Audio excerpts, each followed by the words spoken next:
My ex texted demanding I pay for her new wedding. "You owe me for the years I wasted," I replied. "Interesting calculation." Then I sent her an itemized bill for all the debts she racked up on my credit cards during our wasted years. Her new fiancé saw the bill and was angrily calling her for answers. Original post 35mm still processing, though it's been a good 18 months since Amanda, 33F, and I split. Our 5-year relationship ended when she took a supposed amazing work opportunity interstate, which, surprise, surprise, turned out to be her moving in with Jason, 40-something M, a guy she'd been vaguely mentioning from some networking events. Yeah, classic, it gutted me at the time. Standard breakup protocol followed, blocked her everywhere, therapy, gym, leaned on mates. I've moved on, new job, new focus, and I've been seeing Stephanie for a few months now. She's fantastic and, refreshingly, has her own life and career. Life had found a new, calmer rhythm. Until yesterday. My phone buzzes. Unknown number. Text message. Then another. Curiosity got the better of me. It was a veritable essay from Amanda. "Amanda, Ryan, I know it's been ages, but I have wonderful news. I'm getting married. To Jason. I'm unbelievably happy, and it's made me reflect. Honestly, you owe me. For the years I gave you, years I could have been building this incredible life with Jason sooner. I was young, I invested my time and energy into US. So as a gesture of goodwill, and to compensate for that lost time and the emotional distress, I think it's only fair you contribute to our wedding. We're looking at the Evermore package at Luxury Venue Name Redacted. It's quite pricey. I think $10,000 from you would be appropriate. For my wasted youth and the emotional toll. Let me know the best way to arrange the transfer." I had to read it twice. $10K for her wasted youth and emotional toll? The audacity was breathtaking. My first thought was to block and ignore. My second was a surge of that old familiar anger. My third, the one that settled in, was a sort of grim, methodical resolve. She wasted years? An emotional toll she wants compensation for? Okay. I replied, "Amanda, congratulations on your engagement. That's an interesting perspective on wasted years and compensation. I'll need to review my own records from that period to understand the full picture. Give me a little time." Then I got to work. After she left, I'd already spent a miserable couple of weekends trying to untangle our shared financial history for my own sanity and tax purposes. I'd used budgeting software for years, which helped categorize things, plus I'm a bit of a digital hoarder with receipts for anything significant. So, pulling the data wasn't starting from scratch, but it still took the better part of my evening and the next morning to consolidate it into something coherent, focusing only on her clearly personal expenses that ended up on my cards. See, during our time together, Amanda, an aspiring influencer, had a knack for brand building. This meant a constant stream of new clothes, some gifted, many not, high-end cosmetics, spa treatments, networking brunches, and the latest tech. A lot of this landed on my credit cards, where she was an authorized user for what was supposed to be joint expenses and emergencies. I was naive, I admit. I'd rationalized it, telling myself I was supporting her dream, and yes, I was foolishly hoping it would make her happy or secure in the relationship. The debt I formally cleared after she bounced was significant. I drafted an email, subject your perspective on compensation. Attached was a carefully compiled PDF, itemizing her personal expenditures charged to my accounts. Numerous boutique clothing purchases beyond reasonable joint spending, aggregated approx $15,500. High-end salon spa services, non-negotiated, non-joint, approx $6,200. Luxury skincare and makeup, brands like Ethereal Glow, etc., beyond shared toiletries, $200 month of 48 months, estimate, equals $9,600. Networking lunches, dinners, solo or with friends, documented on her own IG. AVG 300 month, 48 months, equals 14,400. Personal tech upgrades, her phone, tablet, specific influencer gear, approx $4,500. Cash advances, withdrawals from my card for emergencies that coincided with her personal trips or shopping, $3,800. Grand total, $54,000. My email, Amanda, following up on your text. I've reviewed my financial records from the period you mentioned. My records indicate a substantial imbalance in financial contributions, with a significant sum covering your personal, non-joint expenditures. Attached is a summary. Given this, your request for an additional $10,000 seems to overlook this outstanding amount. Perhaps this is a conversation you and Jason should have before your wedding, to ensure all past financial matters are transparently addressed. Wishing you the best, Ryan sent. Blocked her number immediately after. A wave of something, relief, nerves, vindication washed over me. Was it too harsh? No. She opened this door. This morning my phone rings. Another unknown number. My stomach tightens. I answer. It's a man. Voice tight with anger. Is this Ryan? He practically shouts. Me speaking. May I ask who's calling? It's Jason. Amanda's fiancé. What the hell is this document you sent her? Are you trying to mess with our wedding with this fake bill? So, she showed him. Or he saw it. Interesting. Me, keeping my voice level. Jason, good to speak with you. No, I'm not trying to mess with anything. Amanda contacted me yesterday requesting a significant sum of money as compensation for her time with me to put towards your wedding. I simply responded to her financial claim with a summary of her personal spending on my accounts during that same period. It's for context. Compensation? She said you owed her. This $50 odd grand. She wouldn't just spend that. These are lies. The transactions are all documented in my credit card statements, Jason. She was an authorized user. Perhaps you should discuss her spending patterns and financial history with her directly. For example, the Stella Aura handbag she often carries. A gift from you, perhaps? He sputtered. A handbag? What's that got to do with anything? You're just bitter. Me. Not bitter, Jason. Just someone who received an unexpected financial demand and responded with facts. Amanda's version of your shared past or her financial dealings might be something you two need to clarify. I wish you both well. Hung up. The sheer unadulterated entitlement is astounding. And now her fiancé is getting a glimpse. I have a feeling this isn't over. Update 1. 1 week later. It's been a week since Jason's angry call. The immediate aftermath was a flurry of calls from blocked numbers and a few vague, emotional texts from numbers I didn't recognize. Probably Amanda testing the waters. I ignored them. Then, her best friend, Melissa, 32F, who always seemed to live vicariously through Amanda's Instagram life, messaged me on social media. Melissa, Ryan, you really need to stop this. Amanda is an absolute wreck. Jason is questioning everything. That bill you sent is clearly exaggerated and taken out of context. She contributed in other ways. Her support, her time. That has value. Her time had value, apparently to the tune of $10, but the 54 kilos she burned through was just context, right? Me. Melissa, Amanda demanded $10,000 from me, claiming I owed her for her past time and emotional distress to fund her wedding to another man. I provided a factual summary of her personal spending that I covered. If she disputes the specific transactions, that's a matter for her to take up with the credit card companies. As for her non-financial contributions, I'm sure they were considerable, but they don't negate the financial reality she left behind.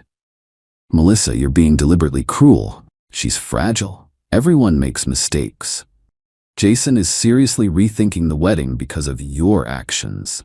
He's worried she has a spending problem because of what you said. Me. My actions? I responded to a demand. If Jason is concerned, it's likely based on the information presented and whatever Amanda has or hasn't told him. That's between them. Blocked Melissa. The enabler energy was too much. Next, an email landed from Amanda's mother, Brenda, 60F. Brenda always had a way of making me feel like I was perpetually auditioning for the role of good enough for Amanda. An audition I apparently always failed, despite bankrolling a lifestyle Amanda couldn't afford. Subject regarding Amanda's well-being. Brenda Ryan, I am deeply disappointed by your recent vindictive actions. Amanda informed me of your outrageous financial claims and your attempt to damage her relationship with Jason. She dedicated years of her life to you. You should be focusing on your own life instead of trying to sabotage hers. Much of what you're claiming were shared expenses, things a man should provide in a relationship. Jason is a wonderful, stable man, ready to give Amanda the security she deserves. You should retract your baseless claims, offer Amanda a sincere apology, and seriously reconsider her very reasonable request for a contribution. It's the least you could do after the upheaval you've caused. Upheaval I've caused. And $54 is baseless. Wow. I debated ignoring it, but the man should provide bit irked me. Me, Brenda. Thank you for sharing your perspective. This situation arose solely because Amanda demanded $10,000 from me. My response was a factual summary of her personal expenditures on my accounts, not a demand from my end. These were not primarily shared expenses in any equitable sense. I have the detailed statements. If Jason is the provider you believe him to be, then perhaps he can address Amanda's past financial imbalances or fund the wedding without seeking contributions from her ex-partners. My involvement in this ended when she chose to leave. Her recent demand reopened it. I will not be retracting anything, nor will I be contributing. Any further financial demands will be referred to my solicitor. The next day, things took a more personal turn. I got a call from Stephanie, my girlfriend. She sounded a bit hesitant. Stephanie, Ryan, hey. A slightly weird thing happened. A woman named Amanda messaged me on Facebook, said she was your ex, and that you were being very difficult and trying to ruin her wedding with false financial accusations because you're still hung up on her. She said I should be careful because you can be financially manipulative. She even attached a screenshot of what looks like that bill, but parts are blacked out, and she's written notes like he could buy this. He instances, and this was for both of us. My blood pressure spiked. Amanda was now actively trying to mess with my current relationship.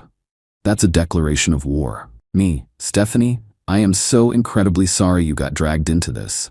Yes, that's her. The bill is a real summary of her spending on my cards. Her annotations are self-serving lies. She demanded money. I showed her what she'd already cost me. I can walk you through everything, show you the actual statements if you want. Stephanie was quiet for a moment. Okay, wow, that's a lot. Thanks for the honesty, Ryan. Honestly, the all caps and the manic scribbling on the screenshot already made me think she was pretty unhinged. And financially manipulative? From what you've told me about your budgeting and how you handle money, that sounded way off. I trust you. But Jesus, she's playing dirty. Stephanie's understanding was a huge relief, but it also solidified my resolve. Amanda had crossed a line. I started looking into options, not just to shut her up, but to actually address some of that debt. A friend mentioned that while the whole $54 was likely a lost cause without a major legal battle, specific, more recent, and clearly identifiable non-gift items or cash advances might be pursuable, especially if she still possessed the items. This wasn't just about money now. It was about drawing a final uncrossable line. Update 2. 1 month later. Things have certainly escalated, but not in the way Amanda probably hoped. Her attempt to paint me as a manipulative ex to Stephanie? Total backfire. Stephanie saw it as a sign of Amanda's desperation, and it actually made us talk more openly about past relationships and boundaries. So thanks for that, Amanda. The social media smear campaign, however, did mildly materialize. Vague posts from Melissa and a couple of Amanda's more distant relatives popped up on some community pages about a vindictive ex trying to derail a beautiful new beginning with financial bullying. No names, but close enough to our situation that a couple of old mutual acquaintances raised an eyebrow in my direction via text. I didn't engage. My solicitor, however, drafted a pretty firm cease and desist concerning defamation and harassment. We sent it to Amanda, Melissa, and Brenda after Amanda's next stunt. I started getting password reset notifications for old email accounts and even my Amazon account. Nothing compromised, thanks to 2FA, but it was a clear pattern of harassment. The letters seemed to quiet that down. The real developments came via Jason. It seems my itemized bill, coupled with Amanda's subsequent meltdown and denials, planted a seed of doubt that started to grow. A casual acquaintance of mine works at a high-end car dealership. He mentioned Jason had been in a few weeks prior, looking stressed and asking about the terms of a lease Amanda was driving, a fairly new luxury SUV, a Glacier XT90. Jason had co-signed, and it was clear he was exploring options to get his name off it or have Amanda assume it solo, which, given her actual income, was unlikely. He was clearly starting to look into things. Then, about a week ago, Jason called me again. His voice was different this time. No shouting, just a kind of weary, flat tone. Ryan, Jason here. Listen, that document you sent Amanda, the handbag, the trips, all that spending, was that for real? Like, provable? Me, Jason, I have digital credit card statements for all of it. Many items align with her own social media posts from that time. if you wanted to cross-reference. Why do you ask now? Things haven't been smooth. She keeps saying you faked it all, that you were always controlling with money, and this is you trying to get back at her. But I've seen some things with our current finances that are making me wonder. She's been using a joint card I gave her for wedding deposits and household things, and the spending doesn't quite add up. Significant amounts at designer stores, online boutiques I've never heard of. Me. I can't speak to your current situation, Jason, but regarding the past, yes, the spending was real. I was far too lenient, hoping to keep the peace or that she'd eventually become more responsible. It didn't happen. The Stella Aura handbag, for example, was definitely not a gift from me. It appeared shortly after a rather large unexplained cash advance from one of my cards. Jason was quiet for a long moment. A cash advance, right? She told me you bought her that bag to apologize after a fight. This is a lot to process. The wedding planning is on hold. We're arguing constantly about money, about honesty. She just cries and says I don't trust her, that I'm listening to a bitter ex. Me. Look, Jason, I don't want to be involved in your relationship. My issue was with Amanda demanding money from me. If she continues to lie about me to you, or if her harassment starts up again, my solicitor is ready to take further action. For what it's worth, if you're seeing patterns now, they probably existed before. Yeah, I'm starting to get that. Thanks, Ryan. I've got some thinking to do. He sounded exhausted. My solicitor, after the cease and desist, suggested sending Amanda a formal letter of demand for a smaller, more easily provable portion of the debt. We focused on the $3,800 in cash advances that were clearly for her personal use and a couple of high-value, non-gift items purchased in the last year of our relationship that she still possessed, totaling around $7,500. The letter stated we were prepared to pursue this in small claims court if not settled. It's not the full $54, but it's a concrete sum tied to specific, hard-to-dispute transactions. It makes a statement that there are consequences. The wedding is on hold. Amanda is apparently bouncing between staying with Brenda and Melissa. The silence from her camp is telling. Final update, 6 months later. It's been roughly 7 months since Amanda's audacious wedding fund request landed in my texts. The drama has largely fizzled out, and the resolution, while not explosive, has been deeply satisfying in its own quiet way. Amanda and Jason? Officially over. After Jason's call to me, he apparently confronted Amanda with his own findings about her spending on their joint accounts in the SUV. He demanded full financial transparency, suggested financial counseling, and insisted on a prenup if they were to proceed. Amanda, predictably, reacted with hysterics, accusations of him being controlling, and denials. Jason, having seen the light, finally ended it. The Evermore wedding package was canceled. I heard through the grapevine, that dealership acquaintance, that Jason managed to get out of the SUV lease after some wrangling, but Amanda lost her fancy ride. Last I heard, Jason was seeing a financial planner for himself. Good for him. What about my letter of demand for $7,500? Amanda ignored it, naturally. So, my solicitor proceeded with a small claims court filing. Amanda failed to appear for the hearing. Default judgment awarded in my favor. Collecting it is another matter, of course. She's apparently between opportunities. Read, actual paying work, as her influencer shtick seems to have faded without a lavish backdrop, and is primarily living with Brenda. However, the judgment is on her record. It will accrue interest, and it'll be a flag if she ever applies for significant credit or certain types of employment. It's an official acknowledgement of the debt. The smear campaign vanished after the solicitor's letters. Melissa even sent Stephanie a brief, awkward apology message on social media, saying she got bad advice and was trying to support a friend but went about it the wrong way. Stephanie just read it, rolled her eyes, and deleted it. Brenda is, by all accounts, still championing Amanda as the perpetually wronged victim. Some people are immune to reality.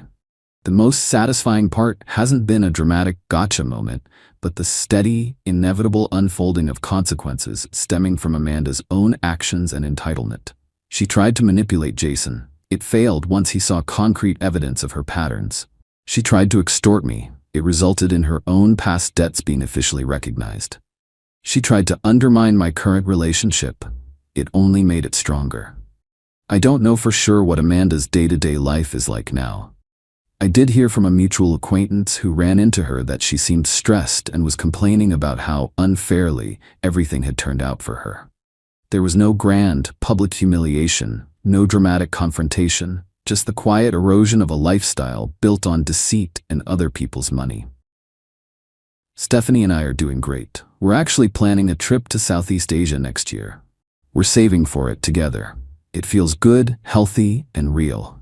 Amanda demanded $10,000 for her wasted years. Instead, she accelerated the implosion of her new relationship, got a court judgment against her, and hopefully learned something about accountability. Though I won't hold my breath on that last part. Her attempt to rewrite history and bill me for it was indeed an interesting calculation. The final balance, however, was not in her favor. I'm content with that.